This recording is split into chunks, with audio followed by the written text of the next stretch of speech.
Hello, everyone. My name is JD Calderon, and this is Of Mice and Wolves. Ow! This is the Comic Workshop show that helps creators workshop through their issues that they may be having in the comic book industry. And lately, there's a ton of them. So without further ado, let's get into some. All right. What's up, Vaughn? Please introduce How's it going? So, my name is Vaughn Coleman. I'm a writer. I'm an editor. And I am the creator and president of Rebel Oasis Studios. So that is me. I've got my book Phenomena issue 2, which is crowdfunding right now. All right, cool. Very nice.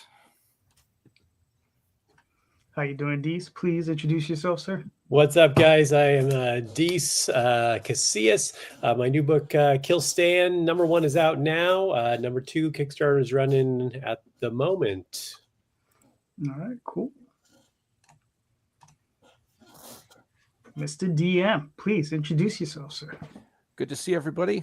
Ray Jameson, also known as Dungeon Master Ray, writer and creator of the Madcaps. All right, cool. All right, Rob, why don't you want to start it off? Yeah, sure.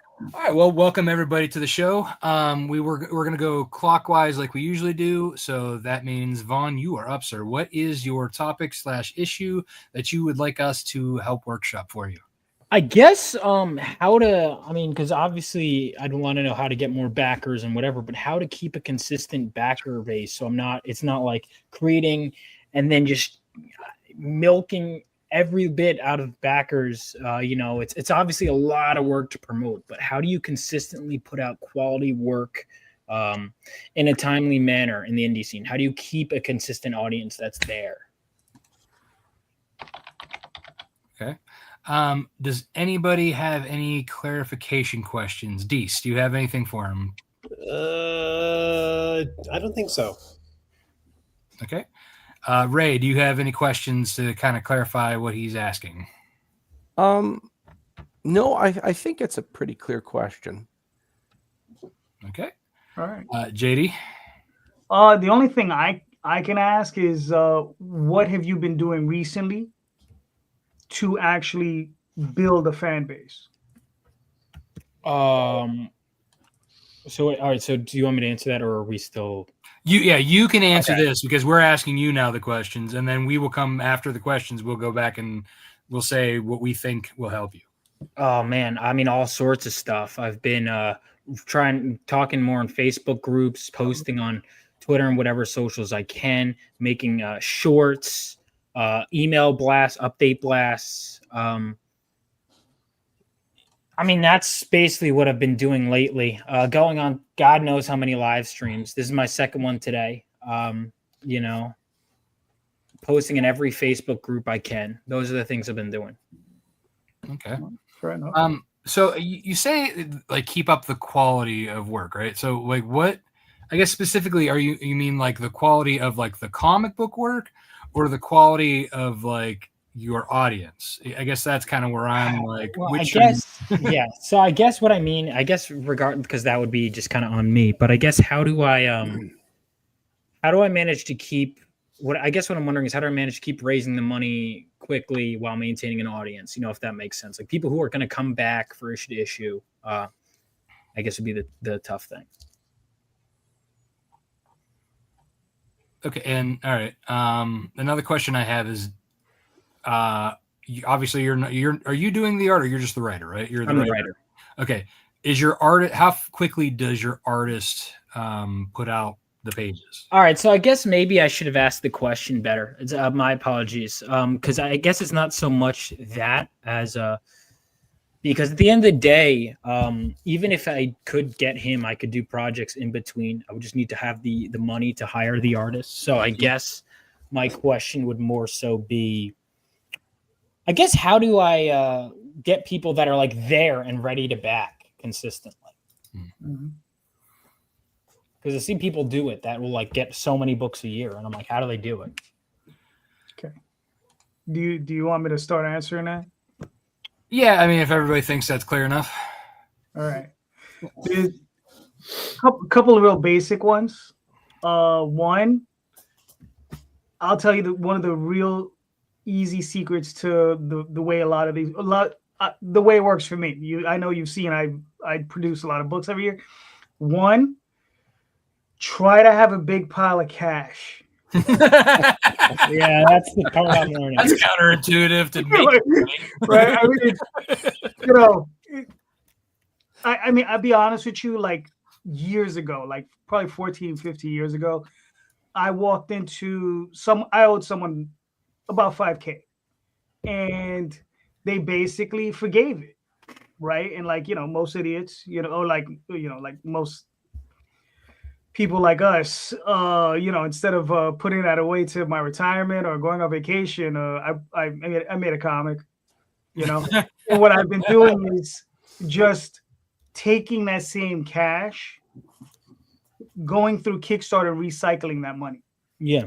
Right. So it's constantly doing that. The other thing is the more Kickstarters you do, the more fans you're going to pick up. Mm-hmm. Right. And you're going to find your base, right? Those people who really want to be there, those people who really want to buy your works. Right. And the problem is you just have to continuously put stuff out. Mm-hmm. Right. And I know that's the hard part, but you got to get there. Yeah. But that's why I said you got to start off kind of with a pile of cash to begin with. Because not everyone, like even those people who look like they just shot out the gate, like with 20, 30, 40, 50,000, dollars in a campaign. If you look at their histories, they've been on like one of these other, like they have a webtoon that's been on for like 15 years and they have like 2 million followers. You know what I mean? So it's like they put in that sweat equity. So from somewhere you got to get that sweat. You got to put in your own sweat equity. That sometimes equity, if you will. What? Yeah, Swag equity. Yeah, there you go. But I mean, sometimes that's what that is you have to. You got to get some. You got to put in the beginning. Like I know of some campaigns. Like one guy, he just started. And he's raising $14,000, $15,000, $20,000 per campaign. And I'm like, how did he do that? Oh, I said, that's right. For 6 months, he ran Facebook ads asking people to sign up. Right? Now, how much money did he spend on those Facebook ads? I guarantee you he probably spent at least $10,000. Yeah, you know what I mean? Costs are crazy. Right. So. Yeah. All right. There's no easy answer. Well, I'm reminded a lot answer, and the honest answer is hard work. And the movie Kung Fu Panda at the end when he gets that scroll and opens it up and it's blank, that scene comes to mind. There's no secret. It's just grinding it out and getting what you want and doing it the ugly way. Mm-hmm. Deece, do you have anything? Yeah, how's your not Facebook groups, but like social media presence in general, as far as posting regularly on Facebook, Instagram, or whatever apps you use? Gotcha. Are you doing that regularly, or is that posting on the socials? You mean? Yeah. Yeah, I post all the time. I post in like I've been making it a morning routine to post in like every Facebook group. When you say Facebook groups, what groups are you posting in? Like a lot of indie comics ones. Indie comic creator ones, or ones that are for indie comic collectors?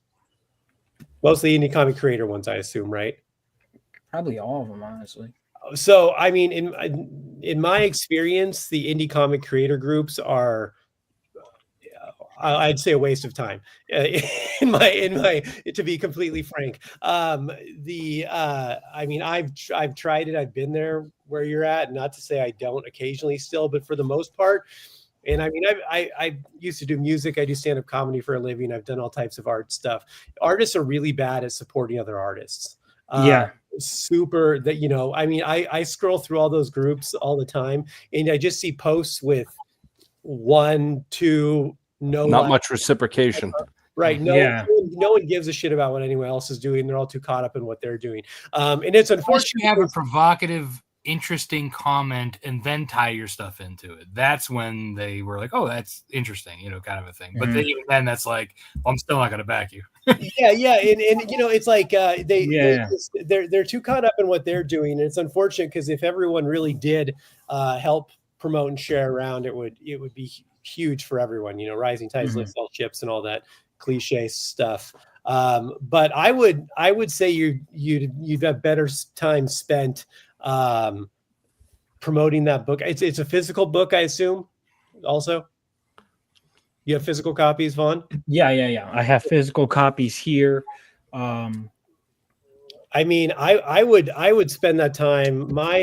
For me, I've had way better luck hitting up any type of convention market. I mean, I've been doing day markets. I've been doing other collector shows, meeting people that way, getting them to follow me on Instagram, getting a book in their hand physically, going to stores, doing one-day events at a store, signings and things like that. For a lot of shops will let you set up a table on a Saturday, and you're talking to people who are already into comics, not people who are also trying to fill the same space you are. Yeah, like in those creator groups. I think you could that time could be spent marketing it just differently, maybe. Because I mean, I know I've been there. You start, there's 100 creator groups. You're trying to copy and paste all of them, and nobody responds at all. Well, that's just it. Is the copying and pasting the same stuff doesn't work no matter where you are, whether it's a creator or whether it's a reader group, right? So one, the indie creator groups are where you get your networking, right? You want to get networking for artists, for colors, for whatever, for crossovers, whatever. You want to do that stuff. That's where you meet the people like us, where we got shows, where we cross promote each other inside of our backer updates, stuff like that. That's what the creator stuff is meant for. It's not meant to say you buy my book, because that's what nobody's doing that. You know what I mean? Like, if anything, they're just going to pass you on and move along. Whereas like reader groups, you also got to be a part of that community. You can't just dump in your link and say back my campaign. You got to actually have, you got to work those, So like, you take maybe one or two, talk about other books that you like, other things, get mutual interests. And then once you get something similar to your book, that's when you can slide it in under the radar and say, oh, by the way, I have a book too. It's blah, blah, blah, blah, blah. And then people are like, oh, that's so cool. And then like, share your like best image, right? Not the direct link or your page, like, put your best stuff when you get that opportunity, you want to get that up there up front. You know what I mean? Yeah. Yeah.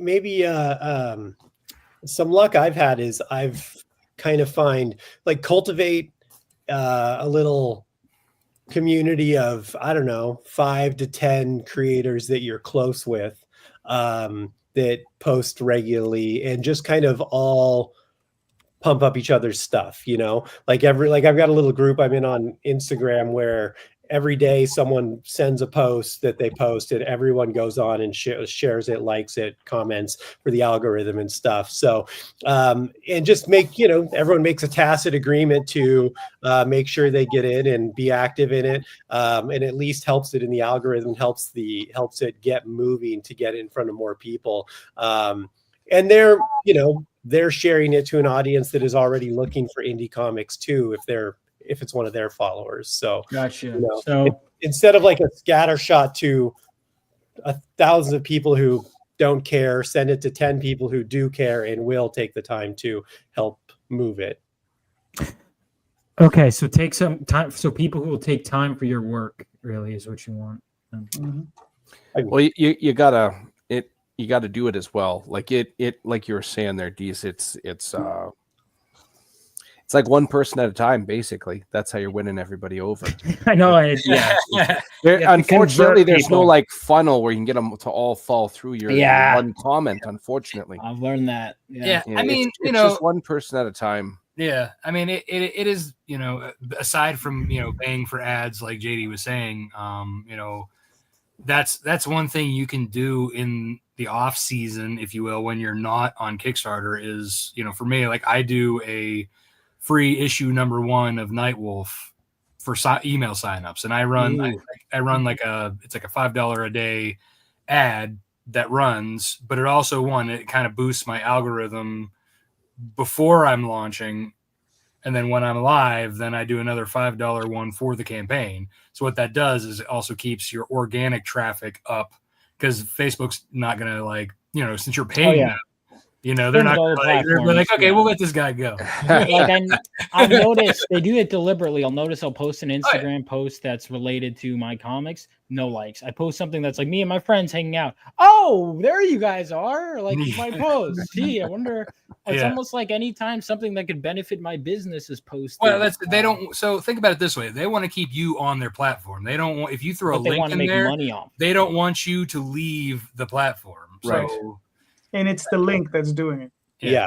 You got to hide the link in the comments, and then you got smart to that where you got to bury it as like the third comment. And you can't even use those words in the description either. You can't say link in the comments. You have to start like making it in a meme on the picture you're showing off, linking comments that you can't like copy and paste, and then putting it in the comments after. You might be able to make a graphic out of it. Yeah, exactly. Yeah, or even just I think one thing I did, it didn't. I was like, oh, try this. Hey, where's the link? Oh, here it is. Yeah. I mean, that may work. Sometimes people, if they don't see the link, then they kind of just like move on. Yeah. Well, I tried that. It didn't. It was unsuccessful. Just the graphic. Are you a robot? And put the box, but no check mark. Yeah. Link in the comment. I think too, another thing that's helpful to kind of keep progress going while you're in between launches is, so I don't know if you have a website that you're selling your stuff through, or if there's other places, but again, if you don't have a website, I'd suggest setting up a website that you can sell your stuff through. Also put your stuff digitally on, like, Amazon, on what's it, Global Comics or Global Comics. Yeah. Global Comics, that's another one. Anywhere that you can put your name out there and people are reading it, that then they can kind of find you and get on your list. Or that's just kind of like income that comes in without you really having to do much. You just put it up there, and then it's kind of like as you put more and more, it kind of like builds as a secondary income that does it while you're sleeping. So, those are ways to make money outside of the campaign. Kind of like what JD said, putting more work out, even if it's not the same IP. Put out a different one. So, like for me right now, I have 3 different IPs that I'm rotating. Because if you get one that maybe doesn't bite with people, I'm definitely going to do a Bad Girl book, because my hope is that, he has others. I actually like his writing. Well, right. That's something. You'll have the people who follow you, but then you have to keep in mind too, don't hold your breath about everybody coming over. I mean, right. JD has a lot of fantasy stuff, but not everybody goes, and I have a lot of werewolf stuff, but like only 50% of my audience will back my Nightwolf and Snowpaw, where the other 50 is on one side and the other 50 is on the other side. So that's just something you have to keep in mind. Not everybody. Especially if you do cross genres. Now that's going to be a completely different story. So if you're doing like superhero book over here and supernatural over here, that's not always gonna. You might have like a 10% if you're lucky to come over. No, I'm realizing it's tough, but for my book, I have a lot of overlapping themes, but not intentionally. So we have comic books, obviously, medieval fantasy, the undead and zombies, and tabletop RPGs like Dungeons and Dragons. So I'm part of a bunch of groups there. So I have a lot of opportunity to dabble into other groups. And that seems to be very useful for me. Whenever I share something, I usually do it weekly. I'm in so many groups, I have to divide it amongst 2 different days. And after a while, Facebook says you need to take a break. Literally, it just says you've got to stop. And it's really cool to see the feedback, because if I post on X amount of groups, go to sleep, wake up, and I've got like more like notifications than a 20-year-old girl on social media gets, just crazy, which is really cool. And all the links are involved in it. So the chances of them signing up and stuff is high. But for yours, Vaughn, yours takes place after World War III, if I remember correctly. Yes. Right. Yeah. It's a superhero coming of age superhero story set 20 years after World War III. Have you considered looking into groups that are not necessarily, you're obviously not going to win over war vets, but like fictional wars or something in that genre? I don't know the word, but I bet you there might be. History. Yeah. I mean, I think they might be disappointed when they find out that the war is the backdrop to the story. And Not necessarily. If you Okay. say that up front, some people be like, well, what would the repercussions be of a third world war if there were metahumans? What would that look like after the fact? Because that's a really cool question, just dropping that down.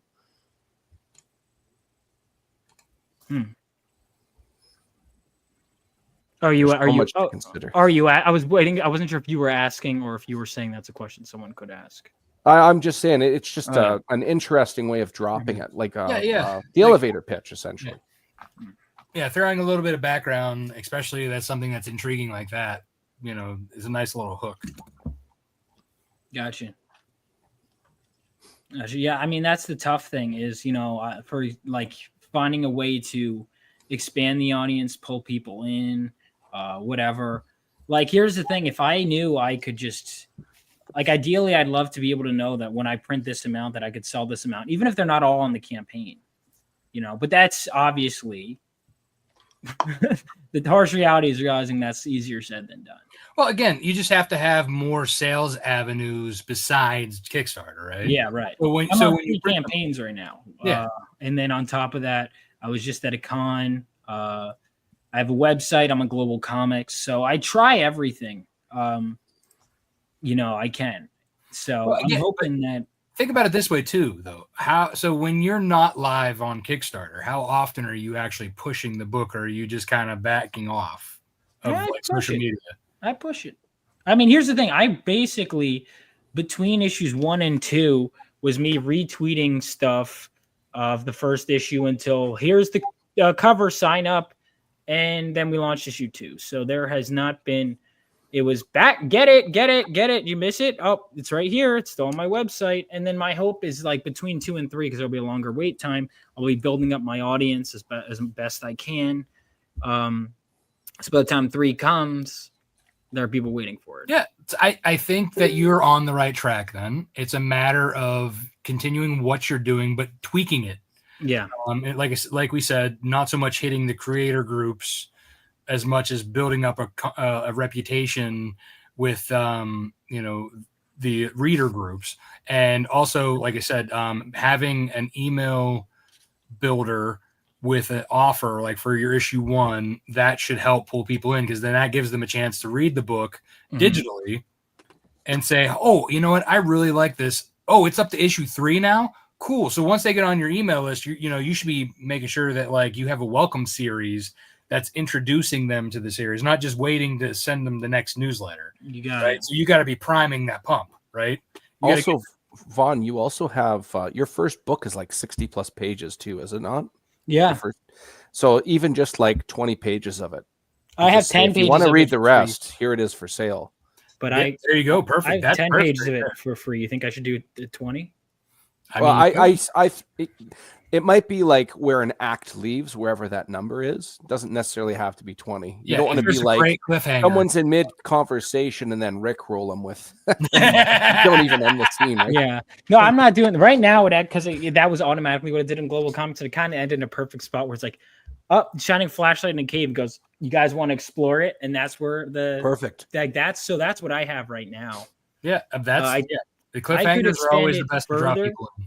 Because technically, I could find any number of cliffhangers. Whatever you think is the most compelling that has a little bit of meat. The other another elevator pitch is the timeless notion of a son wanting to fill his father's shoes, which yours definitely has that from what you've told us before.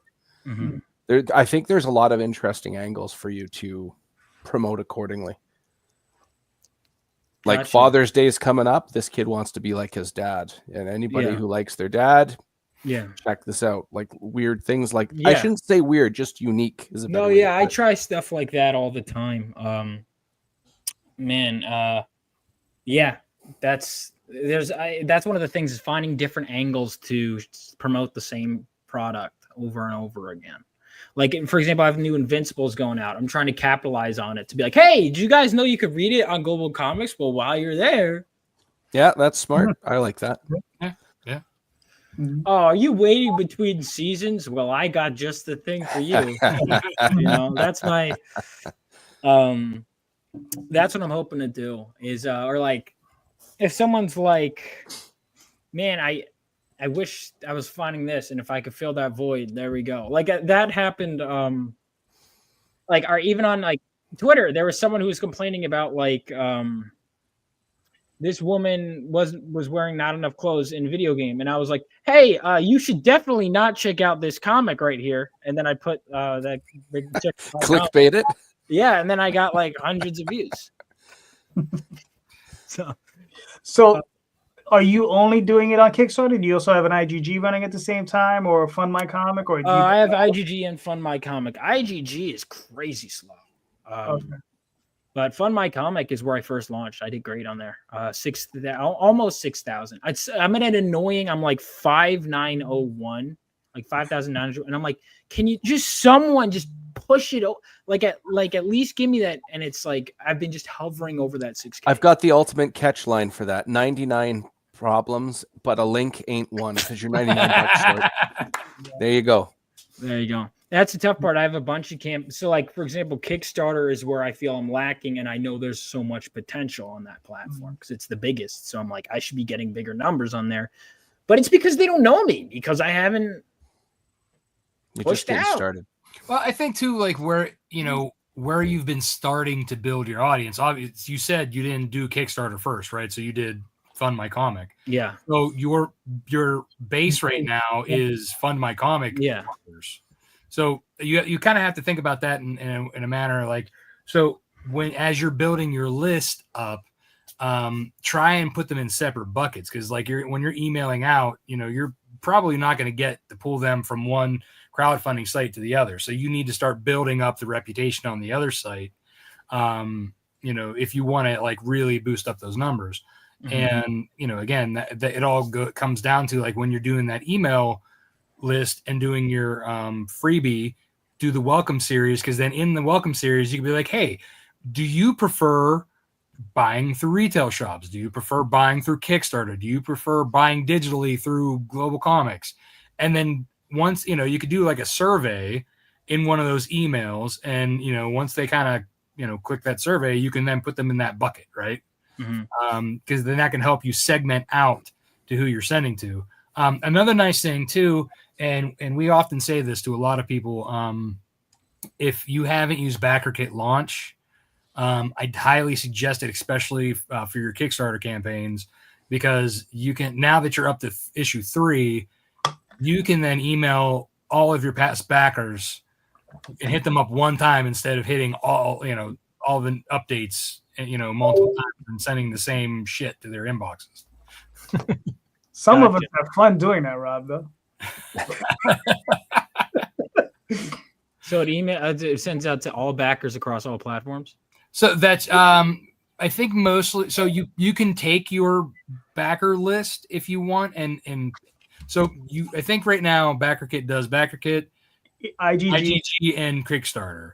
But you can take, if you can export your list from other places, you can dump it into there. Right. However, then it doesn't really segment them as good as if you're doing it in your own emails. But yeah, BackerKit Launch. So your whatever campaigns you've done through IGG, Kickstarter, and BackerKit. All right, I think I'm on. It's so much. There's so many different avenues, and it's like sometimes you just got to pick one. That's just it. That's a part of it. Is I'm spreading myself thin, and maybe I have something here, but I'm not looking. Like maybe I have a fish that's biting here, but if you have too many lines, so that's why. I mean, we're not flies, man. We don't have all those different like weird little visuals of everything going on. Yeah. All right, cool. So Vaughn, did that help? Yeah. I mean, I think it's a lot of specifics that are helpful, and it's just showing that I kind of know, and there is not a hidden trick, but it's also that here are some bonus points to do it. Yeah. Some No, free non-trick comic book tricks. day. I'm going to this con that is a con the same day as free comic book day. I'm like, are you kidding me? Someone offered Free for free Comic comic Book book day. still happening, considering that like Diamond's in the situation that it's in. I guess someone else has They to pick up said the they're still slack. doing it, man. Yeah, everyone I know says it's still going, but we'll see. Listen, This is where indie creators step up. I'm looking for. I'm hoping to see previews in my comic shop tomorrow. I'm buying. These are the last few. I kept last month's and the one before that. So Let's go Wednesday Warriors. Hold on to it because there might not be any more after this. Oh shit. All right. So thank you, Vaughn. We hope that helped. Deece, you are up, good sir. What is your topic and issue that you would like us to help workshop for you, sir? Yeah, I just wanted to ask everyone what they're about conventions. Been doing a ton of conventions. What other creators' kind of metric of success they consider with conventions as far as sales numbers, networking, etc., and how people are choosing which ones to attend, weighing cost to return on investment, etc. I've had a lot of there's a lot of conventions that overlap across the country, and some are smaller and close to me, and some are big and far away. So it's kind of gotten me thinking about what am I really trying to get out of this, and what's everyone looking for out of convention? What's your metric of success for one? Okay. Does anybody have any questions for Deece before we get into the suggestions or what we do? I mean, I'm just getting started with convention, so I think I'll take it back. If I think of anything, I'm in the same boat as Vaughn. Fair. I've done 3. I mean, I've tabled at I've helped out people with selling. Mm-hmm. I can tell you like stuff to do that's helped me because I've done well at the conventions I've done so far. Okay. JD, do you have anything before we jump in? Because I know you and I probably have the most experience then when it comes to. So, okay. Now, when you say they're far from you, have you mapped out an area around you that you're driving? Like how far are you willing to go out? 200 miles, 400 miles? I mean, I'm in Texas and looking at stuff like, looking at Baltimore even. I mean, I'm not, geographically speaking is not really a problem. Luckily, I'm in an advantageous situation where basically I can just book my comedy tour to where I want to do conventions at. Nice. So I'm kind of been doing that was to make at least I can double down on a weekend basically. That's a serious tax write-off right there. Yeah. Can I write off double mileage for that? Yeah. If you incorporate 2 different businesses, yes. I just happen to have that. But I mean, distance isn't really a problem. I'm just like, for instance, there was one I was looking at that was on the East Coast also, and it was more expensive. It was going to be 3 days of drive-in there for the weekend, then 3 days back. And then I found a convention same weekend, 3 hours for me in Texas. It's one night. I drive over, stay one night, drive home, and it third of the cost for the table. Small convention, but I'm like, I don't really care about the size of the convention. I care about how many people I'm getting it in their hands, Mm-hmm. And so, again, the metric of success as far as sales numbers, what's people consider a good weekend. I suppose that's different at different conventions and stuff, but yeah, just kind of how they weigh that out. Gotcha. The other question I have is, so I mean, have you spoken to promoters to try to get free tables? Have you ever tried that? No, I guess the only thing I've and this has been, we're still in the works with some stuff, but I've been hitting up some and offering them like a free comedy show for all the some of them do after parties on Saturday night. So I'm like, hey, I'll do like a free comedy event for whoever wants to come to the party or wants to gets to come to this special event you got. I mean, But otherwise, no, I haven't really done the free table thing. I guess I wouldn't even know how to go about that, to be honest. yeah, if you can, I would imagine if you could come up with a good, I don't know, whatever time limit a skit is, but if you're like a good 30-minute set of just geek comic book, you know what I mean, nerd Yeah. filled stuff, because I've never seen your routine. So I mean, I would, you know what I mean? Yeah. Yeah. I mean, if you came up with something like that, I think you'd kill. I think it's like I wanted to start doing the bigger stuff, but right now, like what I've been doing is doing cheap local cons near, or just local cons near me. Forget about that. Like in New Jersey, and so far I've only done 3, but I've turned a profit every time. So, granted, I haven't done any like crazy ones where we fly on a plane and pay higher for a hotel, because like I'll be like, oh, these ones I know, if I know I can make money, you do that. Yeah. I mean, you got to also be a salesman. That's the thing too. Like I learned that because I used to table with Michael Golden. So I'd be like, hey, holding up the thing, bringing people over to the table. So I learned that kind of carnival barker kind of deal.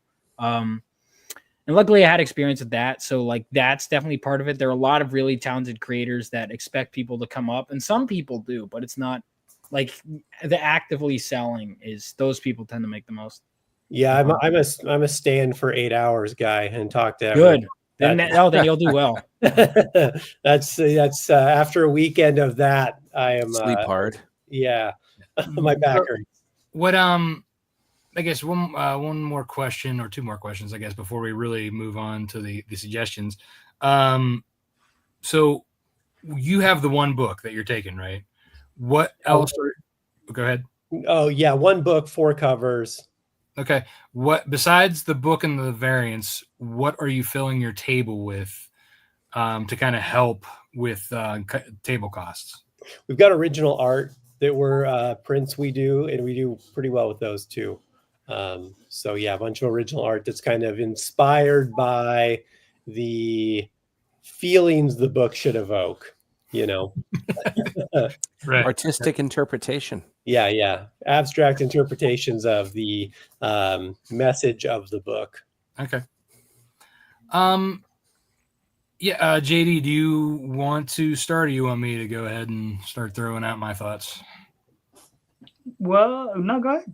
Okay. Go for it. All right. So because you're still kind of very much at the beginning, I think as far as like when I was back in the day with single issue going to cons, this was so I wasn't breaking even quite so at that point, but the fact that like, my first con, I took 100 copies and only came home with 4, left. I felt that was a great metric. Yeah. So starting out small like that, and then kind of growing, and the more books you have, the more you're able to cover your costs. So I think initially selling as many copies of that issue 1 to try and cover your trip and break even is like the goal at this level. If you don't, that doesn't mean you did poorly, but like if you're dropping like 100 to like 200 books, per con, that's amazing. You know what I mean? Especially for somebody with just an issue 1. If you are like, and you're selling the artwork, you said the prints, that's all good stuff, because the more merchandise you have on your table, the more you're covering stuff. So, again, I think that starting metric is good to have, but then you move the goal, right? So with each book you have, you want to move that metric higher and higher. Yeah. Carrot in front of the donkey. Yeah. Keep going. Right, yeah. And, in networking, that's, I've had great shows where I've sold a ton, but there wasn't really anybody to network with. And then I've had I had shitty sales shows, but great networking shows that I had then several cover artists for my next book. Yeah, networking. I mean, people don't like even if you can't get a table there, networking alone is one of the most important, arguably the most important thing you can do. I'm willing to give a chance on a book that wouldn't appeal to me otherwise if I like the person who's selling it to me. Yeah, so I would say definitely, that when it comes to, like I said, when you're leveling up, you want to keep moving that bar. Yeah. But like I said, if you're slinging, 100 books or close to 100 books, that's a good sign, especially at smaller cons. I would say if you want to try and like save money, as far as like maybe like start like kind of like build your radius, like start from the center and kind of work your way out to do the long traveling, but you have the benefit of being able to do the farther ones because of your comedy stand-up stuff. Whereas most people don't. So I guess this one's more for like, the people starting out there, start in a small radius and then work your way out. Like at this point, like in my career, I have 9 issues of Nightwolf, 2 trades of it, 3 issues of Snowpaw, a children's book, plush dolls. I've gone as far as Chattanooga, which is like 12 hours. I've gone as far as Boston, which is 10, been all the way to like Chicago, Baltimore, you know what I mean? Like I've been within like a 12, like the farthest, like I said, is 12-hour drive for me. Yeah. Plane wise, I got too much shit, so I ain't flying. But it's one of those things where it's like I started hitting everywhere as far close as I could until it started having to spread out. Because really, cons are more of a marketing tool right now for anybody starting out. Even at my level, I don't see it as a moneymaker. Even so, I'm buying 2 tables. I'm breaking even for my trips. Yeah, like that includes the 2 tables. That includes the food, hotel, gas, right? So for me, that's expensive shit. But I have a lot of stuff. But when I started out in your level, I was still at that So I kept pushing the bar so that I could have all that stuff, 2 tables. You know what I mean? Like I said, I see it as a marketing tool. So for me, if I'm building, are you collecting emails? That's something you should be doing at every con. Any sale, you should be collecting emails. And if you didn't take a sale, give them a card with your website, with your socials on it. You know what I mean? A place for them to go and sign up. Say, I don't have the money for right now. I just spent all my money on Jason Momoa. Well, you know what? That's cool. I got a card for you. Hit this website up. I'll give you a free digital copy. Oh, that's awesome. Thank you so much. We've been doing giveaways to get on the Instagram because that's where I have the biggest following and get the most retention, and get a lot of organic traffic. Actually, is on my Instagram. So I've been doing we have like we make little bookmarks or keychains and like give them away if someone scans on the Instagram. So that's been a huge, just building that following. And I do a lot of direct marketing through Instagram messaging to those people too. So, which is good, but I know you have an email list. We've talked about this before. Yeah, I do. You want to keep building that. Think about it this way. If Instagram were somehow to crash and be completely gone, like Facebook did that one day, especially in the middle of a campaign, what are you going to do? Right. You want to make sure you are building your own mountain.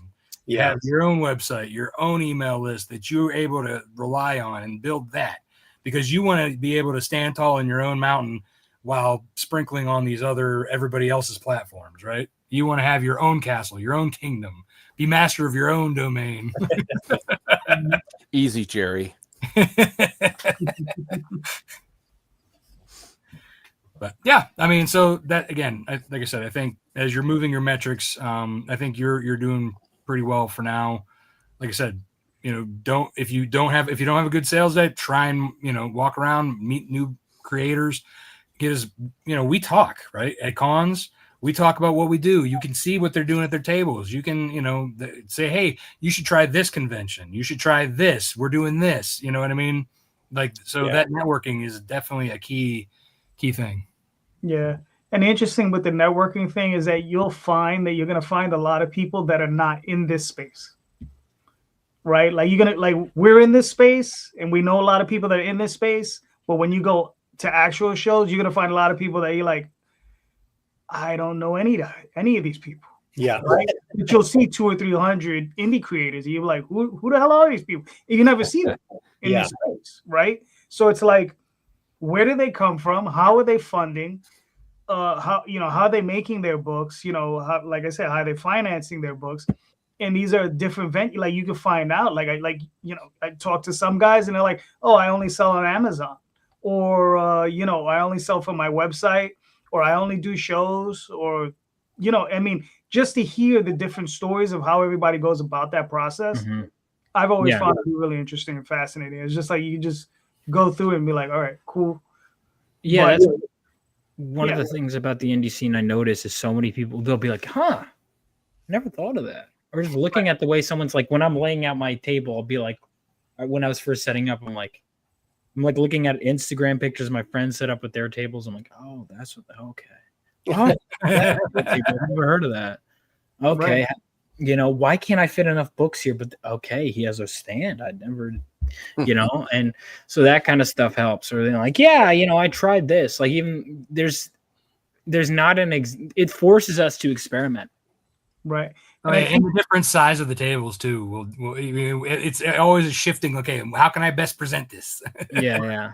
And I think the real ugly truth of it is that conventions probably, I mean, there's some dudes who make money, right? Yeah. Most don't. Right. Most don't break even. Most don't make their table back. And if they make their table back, they still didn't break even because you got gas and other expenses. So you have to try to look at it for these other things, marketing and all that other stuff, and be sure, like you obviously have a business, so you can write it off. You're writing it off, and I always advise that to everybody. You know, if you have a business, you can write it off. If you're an indie creator, you need to either be an LLC or an S corp, so you can write all that shit off. Yeah, and I mean, but the ugly truth of it is that most guys on our level not making a lot of money, if any. Yeah, right. That's the ugly truth. Yeah, like I haven't done any. People will not admit to you. They'll be like, "Oh, we did great." You know how it is. Everybody's gonna put on the good face. Everyone did great. We made table, blah blah blah blah blah. Bullshit. Right? It's like a year after you're done high school and you meet everybody and everybody acts like they've got all their stuff together in life. Yeah. Oh, everything's great. You know, I'm doing this, I'm doing that. Right. But you want to look for the guy at the creator dinner who's the one. He's like, "Oh, yeah, I'll buy you a drink." You're gonna have those guys. You're gonna have some people who are just killing it, right? Henri. I mean, that dude is like a sales monster.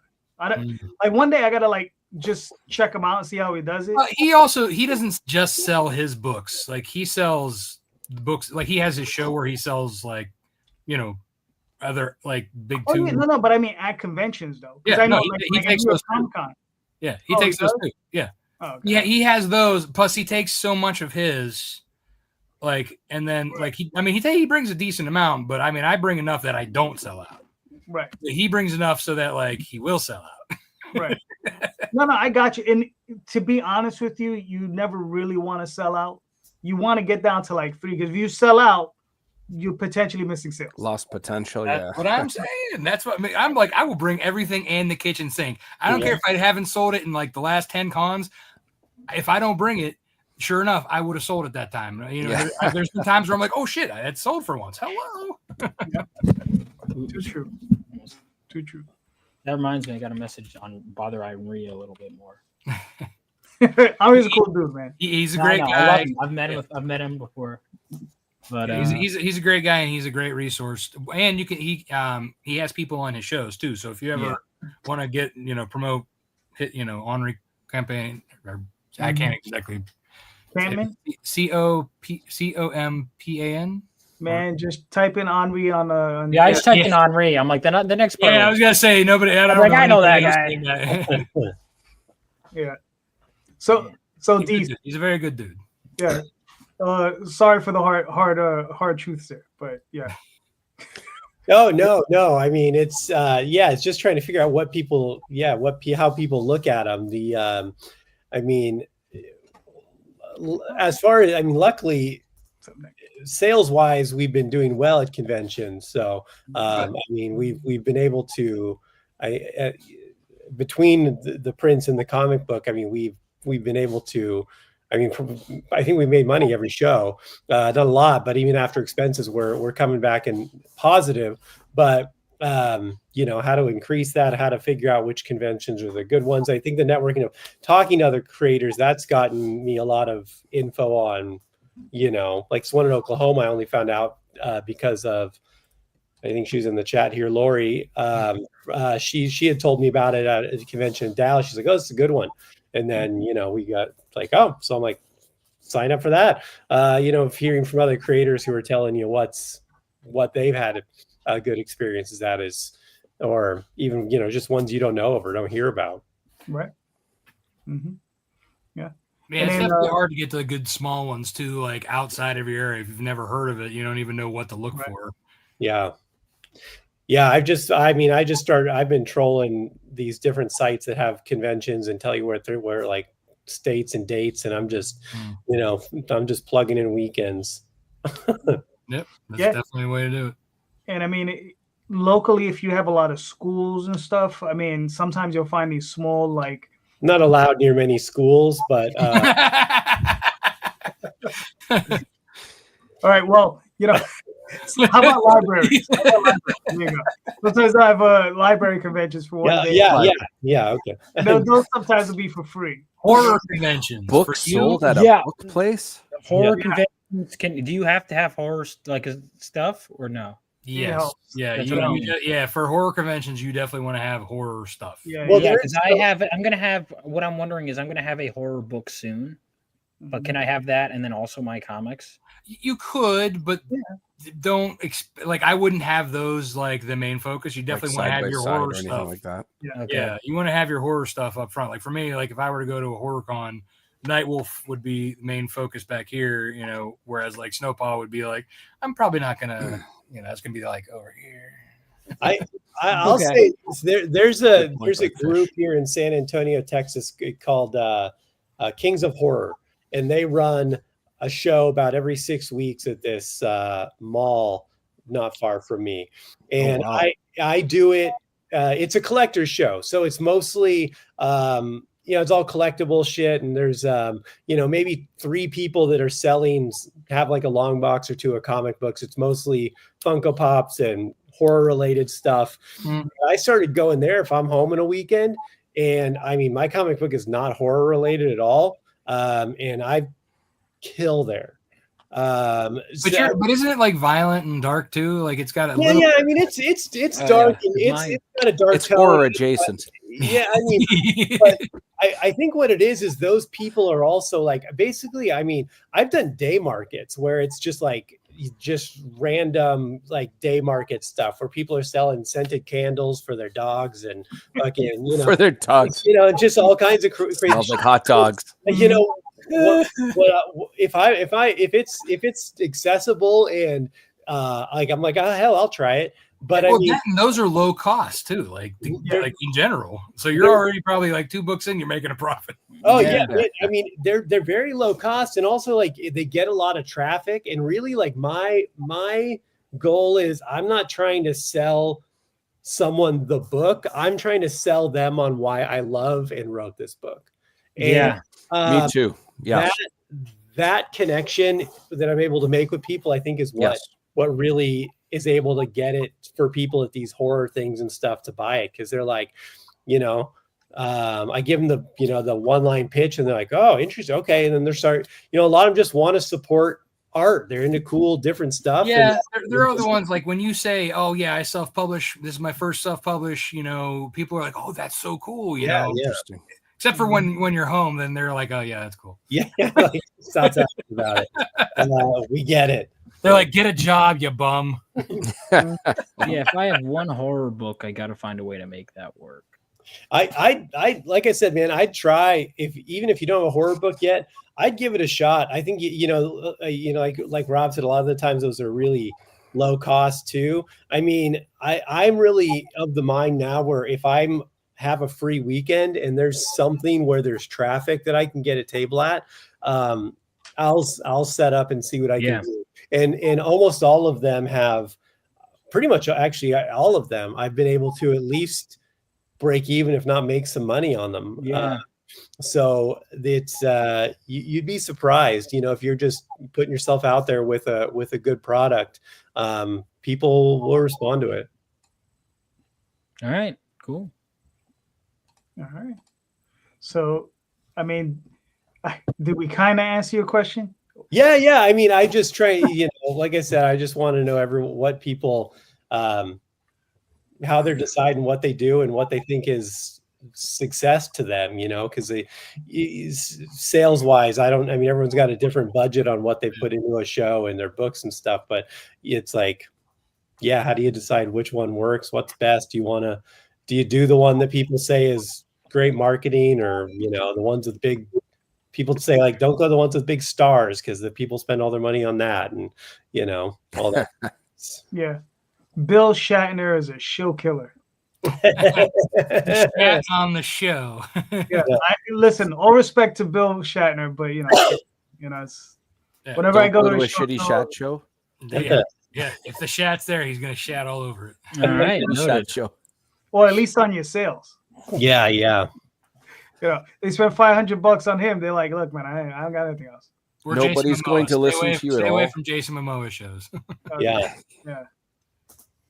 I haven't been to one of those yet. So he was a matter of fact. Luckily for me, that didn't affect me except for with one person. Mm-hmm. But that just because of that one person saying I spent all my money on Jason Momoa, that now is I use that as my example. Gotcha. Now I use Bill Shatner because we used to go to Boston Comic-Con a lot, and then for 3 years straight we did great numbers, great everything, right? And and here's another thing you could do. I mean, I don't know about the rest of you guys, but we were cheap. So if you have family in the area, stay with your family. You know what I mean? Because my sister lived up there, so we would stay with her, and then we would go to the show, and we would just but then the 1 year he was there, we did terrible. Yeah. I believe it. Bill, and then we did another show in Washington, D.C., where it was same thing.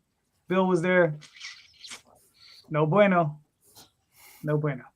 Isn't that the movie in Goodfellas when they're betting on the horse Kryptonite? But it's like, if this guy bets on it, you never bet on that guy because it always loses.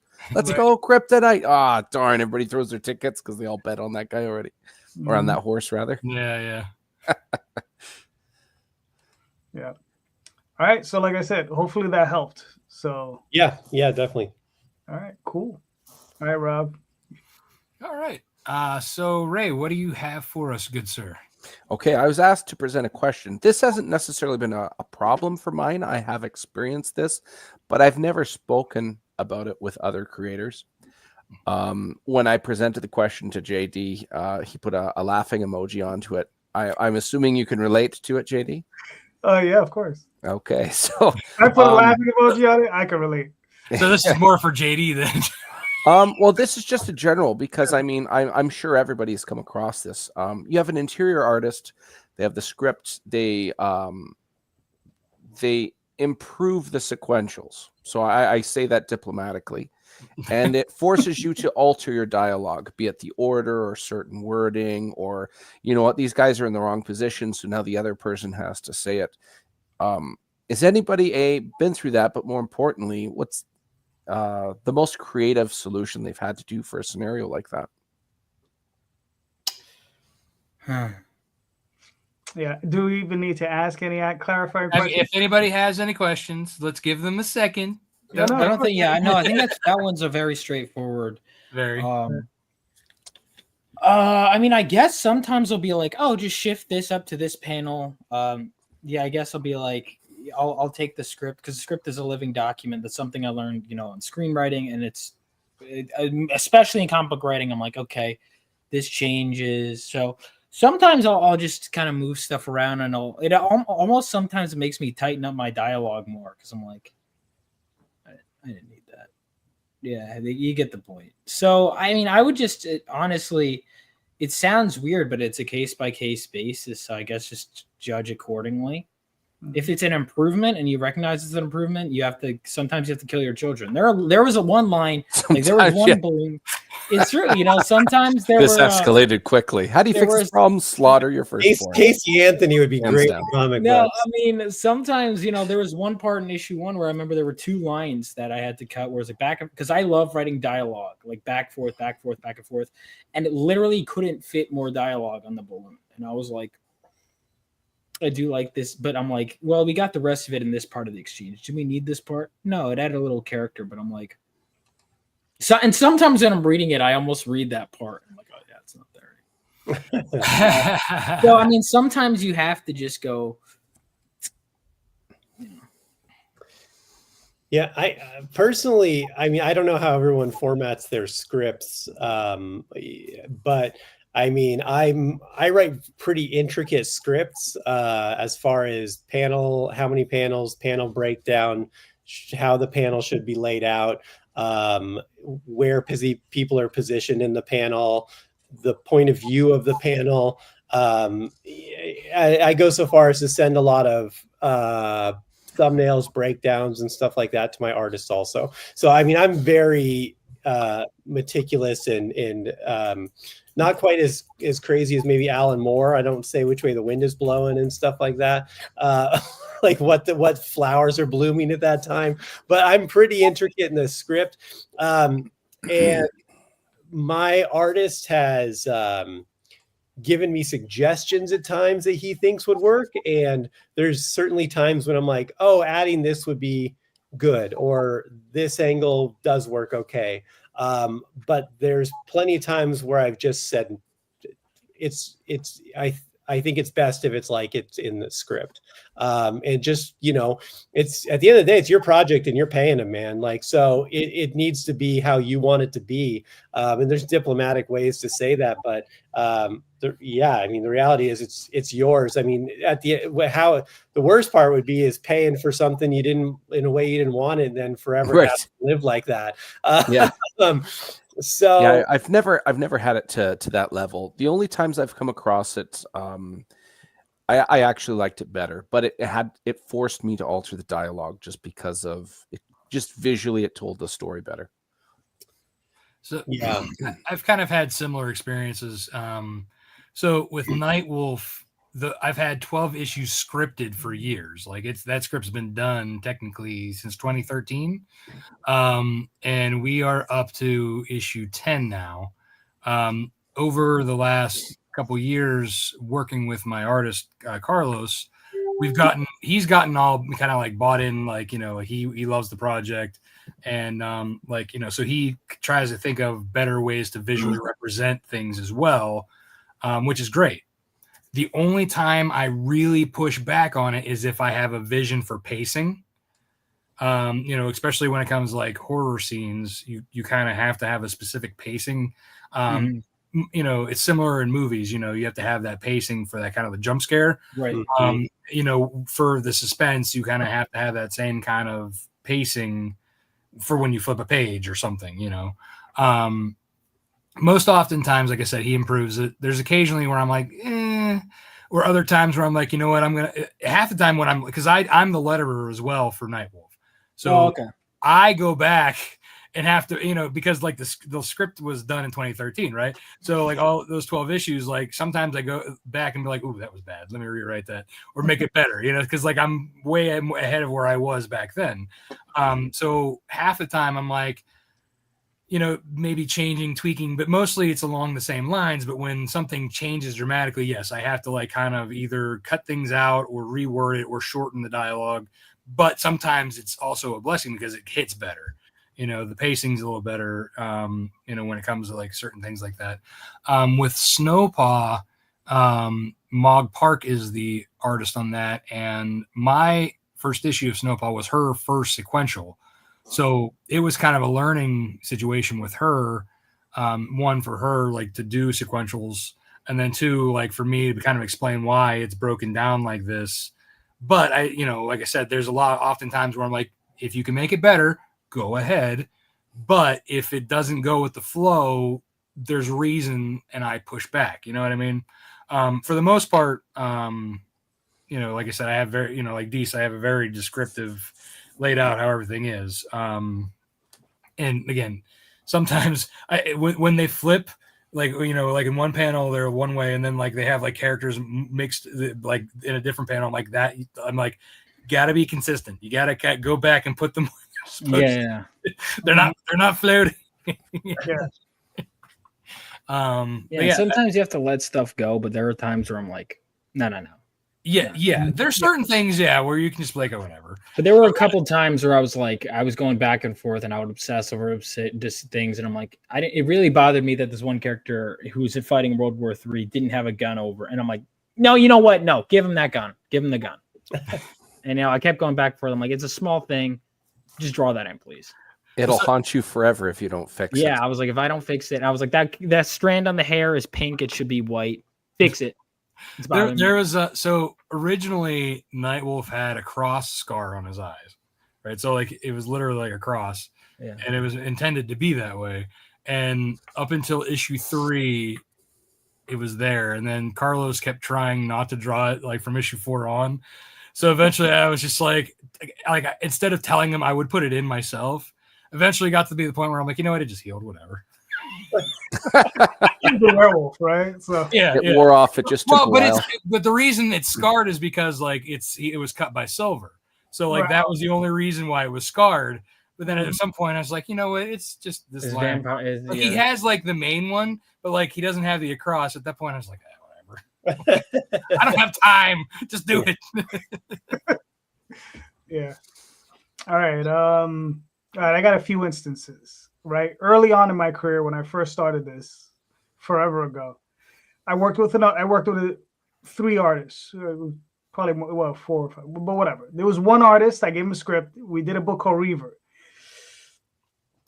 Okay, it was pretty simple story, more or less. It was we had a main protagonist who was wronged. We had an antagonist. We had and then we had a police officer who was caught in the middle. Right, so we had a supernatural entity.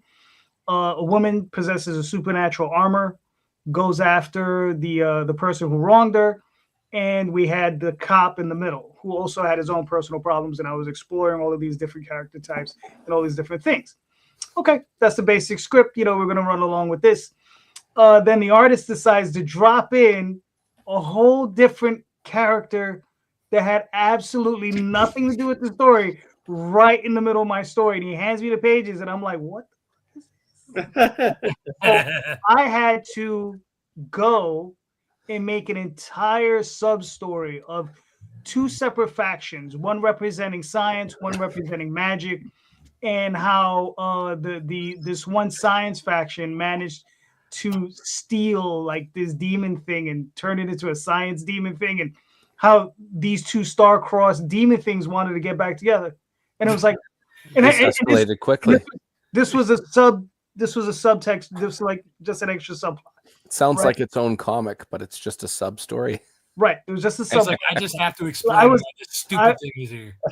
Right, but I mean, it was I grew up in the world of Chris Claremont, so there were a lot of subplots. Oh my god, yeah, his boxes were like everywhere. Right. So and I mean, I had to develop that story, right? So I went in and I did it, right? It was a pain in the ass. Now, here's the kicker with that. Tall Tales, which is one of the books that came out back then, I'm still working on to this day. Dreamweavers, I am re-releasing now, right? That book, I have very little interest in going and revisiting because of that. Right? Because here's the thing. Dreamweavers, I finished writing. I finished it as a novel, right? But now I'm coming back to it. I'm hopefully going to finish it as a comic book.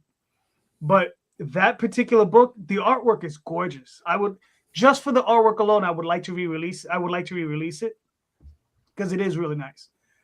But because of those subtext stories, the subplot stories, I'm just like, oh, it's like this. And what's funny is the artist came to me a few years later after we were done with it, because we only got like 3 issues into it, and he came to me and apologized. He's like, I know I fucked up your story. I just did it anyways because your tears. You guys, because I used to have my artists give me thumbnails for every page before I approve them and go. You guys don't do that? Yeah, that's we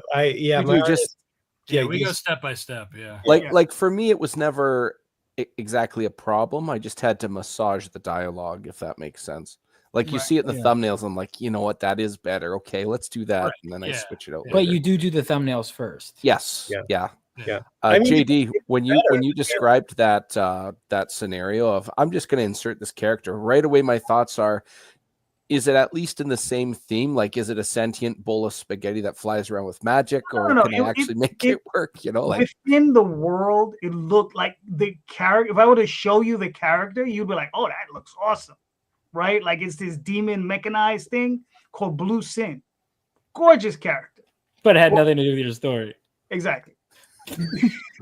He just wanted his character in the story. I'm like, The kids' camp story featuring Yeah, Right. the photo Winston. bomb is correct. Yeah, Right. Sarah had it I right. mean, all right. So there's that instance. Another time when I was while I was working professionally in comics for P Anime, my artist Matthew, we had already worked on a number of comics together, like Dreamweavers. That was the books we did. We'd done like 4 or 5 issues of that, and we had done a lot of other stuff that never got printed.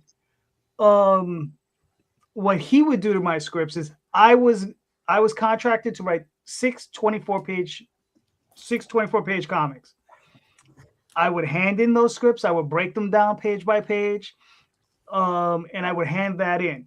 Matt would get those scripts and hand in a 30 or 32-page comic, because Matt would be like, "Oh, I want a splash page.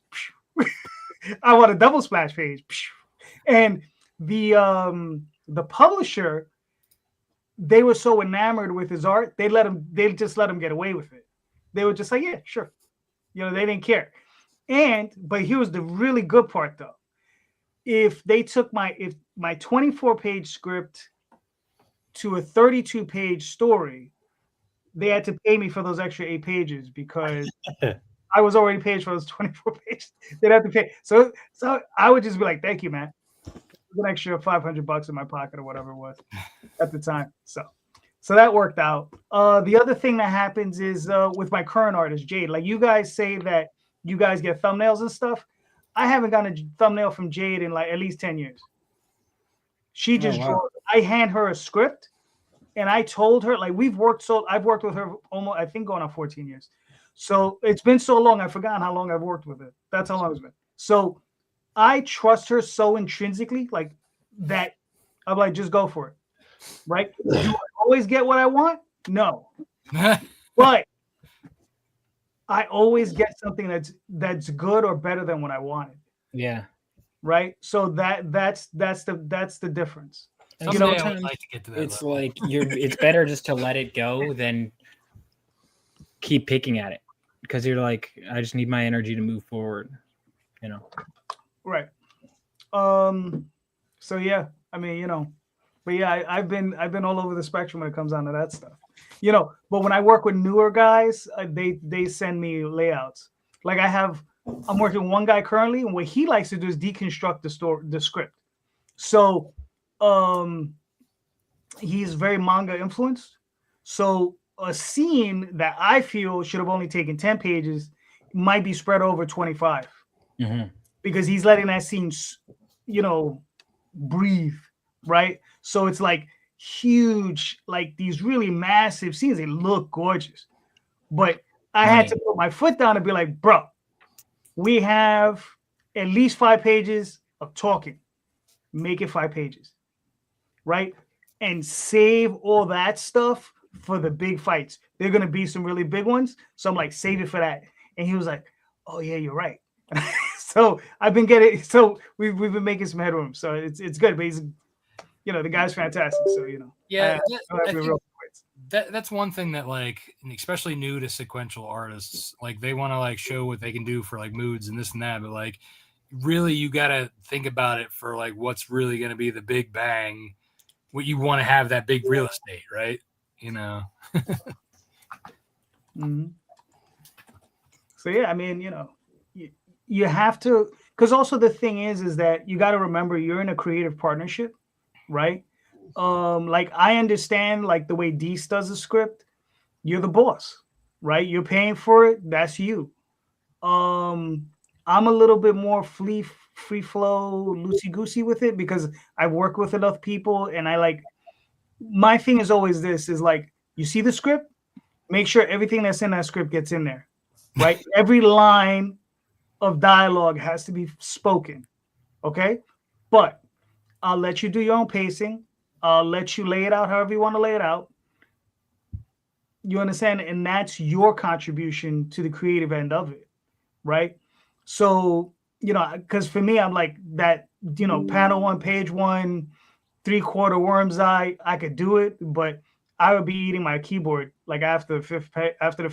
Yeah, there's only so much of that I can do. I'm still figuring out. I write my scripts very much like that, but I like when I'm writing, I'm visualizing it in my head like it's playing a movie. Yeah. Or a cartoon. So like I'm already like I'm camera angling it, man. I'm like right. I got you. I'm pretty much the same way. But here's the thing though, is like, because here's the problem. If I put all that effort into it and I don't get it, I'm gonna be then you're gonna be pissed. That's right. one of the things I'm learning going forward is I'm like, right. I need to, like, I'm looking at older drafts and I would put more angles in, and sometimes I find myself going, let them do their thing. Like Magi's Grace #1 with C, all free flowing except one page. I said, listen, I want a 9-panel grid on this one page, and I want this in this panel, and I described out exactly this in this panel 2, panel 3, panel 4, panel 5, and it's exactly how I want it done. And he did it. But the rest of the issue, I was like, go bonkers. And he did. So sometimes, like I said, you got to give that little bit of latitude, you know? So as a creator, because like I said, I feel it's a shared process, you know, like when it comes down to like design stuff, and I'm doing an insane fantasy book. So, you know, design is important, and I just let her go crazy. So I think that's something too. Like I keep trying to push like on and with like Mog, like Carlos, I don't have to worry about him when it comes to design. He just he crushes it, right? Mm-hmm. With Mog, I'm like, I have to remind her that this just isn't a 19th century England thing. It's also like this particular area is all fantasy. Go crazy. Mm-hmm. You don't just have straight up line and architecture. You know, like I want to see fantasy bullshit. Right. Yeah. I want to see bridges crafted from mushrooms. I want to see over the top. I want to see elves making elven things and dwarves making dwarven things and such. I like it. Yeah. So yeah, I don't know if that helped any. Ray. Yeah, I think that pretty much covers that. I just wanted to hear other people reflect on it. That's all. Which I think I got we what all I wanted. Experienced a little bit that. Yeah. All right. So look, I'm gonna pull up everybody's campaigns. All right. I'm not gonna play any videos, but we're gonna just do a quick pitch, run through them real quick. You know, because we just got a few minutes left, so we're gonna do that real quick. But everybody gets a shot, and we got the Phenomenova. Yeah. So Phenomenova, we're one backer away from 50, and I'm hoping we can hit 10K before we across all the campaigns. For the record, we're past 7,000. So Phenomenova is basically done. I noticed my editor noticed like a lettering error, so we're having that fixed because we want it to be perfect. But it is a 24-page superhero story set 20 years after World War III and follows our main character who is struck by lightning while holding a mysterious crystal. And now, after failing to strike out on his own with his lightning powers, he is now being trained by one of the veteran superheroes who fought during the war. And now he has to really go down to the core of who he is and find out why he wants to be a superhero, why he wants to put his life on the line while meeting some new friends along the way. It's a training issue, but it's also we dive deeper into some characters' backstory and expand a bit on the lore. All right, cool. Looks good. I mean, like you said, you how many? All right, you got 16 days. I think you can make it where you want to get to. All right. Yeah, looking good. Let's hope so. Nice. No, I don't think you're gonna have an issue. You put out a quality book. Thank you. All right, Mr. Kill Stan. Deece, what do we got? Hey, this is Kill Stan #2. This book is kind of a neo-noir thriller, crime thriller. It's about a guy who wants to end his own life, so he decides to do it through vigilantism. Really, it's more of a character piece about his personal journey of loss, trauma, and the crazy things we do when we feel like we have nothing left to live for. The crime thriller aspect is just a sneaky delivery system to make someone read something that's more in depth than that. Yeah, we're about $500 away from the goal. We've got a week left, so I'm confident we'll make it. But yeah, we've got some cool variant covers, some exclusive stuff just for the Kickstarter backers, and yeah, it's been going well so far. All right. Deece, I have two thoughts that come to mind when you Yep. pitch this.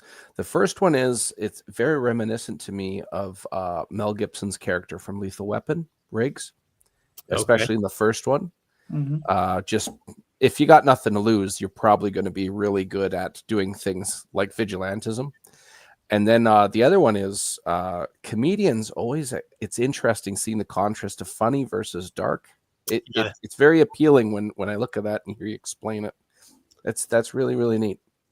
Yeah, it's everyone keeps asking me like, "Oh, is this a comedy?" I'm like, "No, there's humor in it, injected. There's humorous moments injected into it, more gallows humor and for levity as opposed to like a straight up comedy. It gets a little quippy at times and things.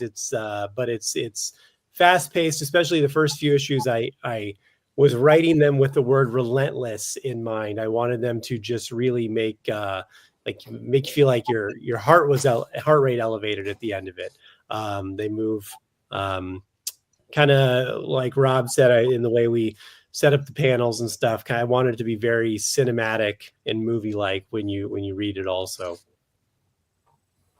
All right, cool. Looks good. I mean, you got what, another 7 days? Yep, 7 days or about $500 out. All right. I don't think, like I said again, I don't think you're gonna have an issue making that. So, Yeah, I think we're gonna be good. Yeah. So all right, cool. Then we got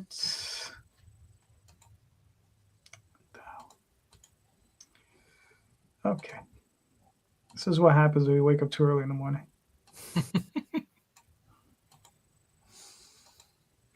Okay. Are you a Nighthawk, JD?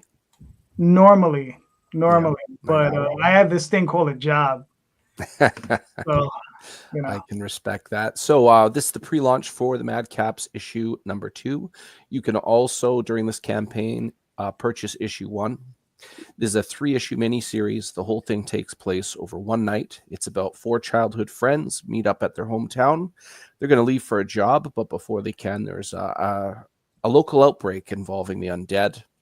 After helping the local guards and barely surviving, staving off this outbreak, they conclude that a local drug issue has something to do with this outbreak. So issue 2 goes into, it picks up right after or right where issue 1 leaves off. They intercept some smugglers and they're led to a place of a distribution hub. And I don't have the main page here. That's one of the 4 friends there. That's Madrakis. In the full image of that cover, it shows him actually pulling some earth upward using some arcane ability, which is really, really cool. All of my covers have something to do with a scene inside the comic book, but issue number 2 focuses on where is this stuff coming from, and issue number 3 it hits hard. Issue 1 and 2 definitely have action in it, and it has. I mean, JD, you read it, you can attest for that. It's got some highs, it's got some pacing of dialogue, but I save all the really, really good stuff as the issues progress. Issue number 2 has a lot of tension, and it's the level of tension. None of these guys are warriors. Like that fella there, he wears ceremonial armor. It reflects his culture. However, they're going into a place that's, if you're going to be dealing with illegal stuff and you're at a facility, you're going to have some hired muscle, we'll put it that way. These 4 who are not really warriors or mercenaries or anything like that, they actually have a discussion in issue 2.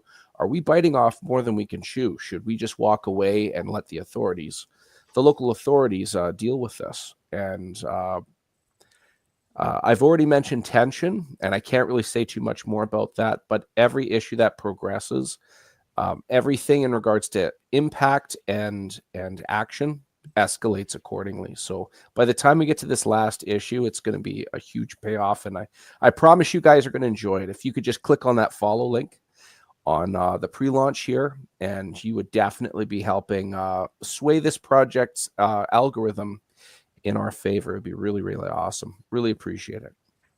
all right, cool. And when are you looking to launch? April. All right, cool. Very nice. April Fools, no pun intended. April I 1st. launched my first campaign on April Fools. Yeah. Somebody at Tom Hutchinson suggested that the video just for the first day should just be a Rickroll. No book for you. It's a scam. Tom went back just because of that. Yeah. Well, I'll put the funding goal to $1. Funded in 30 seconds. I fund it myself. Even better. They back the book and they're waiting for. It's like the joke was the campaign. You're not getting anything. Put the money in Rand. And I'm not getting any repeat backers either. Thanks, Fish. Never gonna. Well, so who's the joke? The joke's on everyone then. Yeah. Thanks, Fish. All right. So, gentlemen, we made it to the hour-and-a-half mark, which is cool. Thank you so much. You guys are all awesome. Let's start with, well, we'll go clockwise again. Vaughn, where can they find you and your work, sir? So you could find me on RebelOasisStudios.com. You could also find me on Global Comics. I'm on Twitter. I'm on Facebook. I'm on Instagram.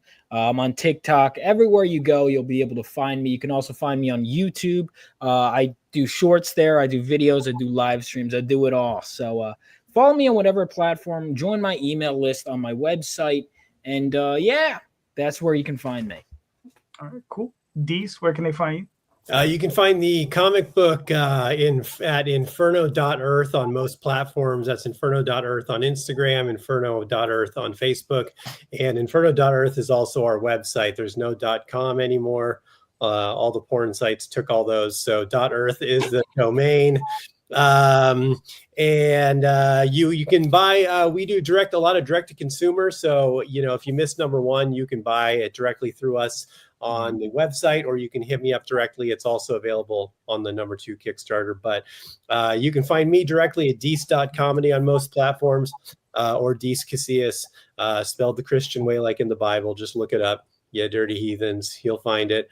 That's it. Check out the book. Hit me up. All right, cool. DM Ray. For myself, you can find me as DM Ray on Facebook.